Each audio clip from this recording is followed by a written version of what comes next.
Sensory processing disorders in adults continued. Mary Benson summarizes adult sensory modulation dysfunctions into four categories: tactile, auditory, vestibular, and motor dyspraxia. Tactile refers to sensitivity to clothing textures, aggressive responses to light. This interferes with friendships and relationships and intimacy. People tend to avoid crowds, parties, or social gatherings.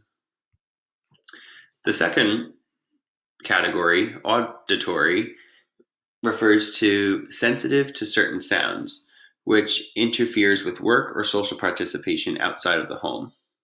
Third is vestibular. This relates to frequent motion sickness and can cause vestibular complications. People with this tend to fear flying and avoid going on elevators. Lastly, motor dyspraxia is where people tend to feel clumsy or awkward when moving. People tend to have difficulty driving or operating machinery and can have difficulty in work-related environments because of organizational difficulties. Some typical program stages for adult sensory modulation includes preparation, sensory activity aimed at unregulated sensation, integrating activity, and organizing wrap-up activity. Preparation involves providing education about the dysfunction being experienced. Sensory activity aimed at the unregulated sensation. Example would be strong vestibular input, such as spinning, followed by visual motor exercises.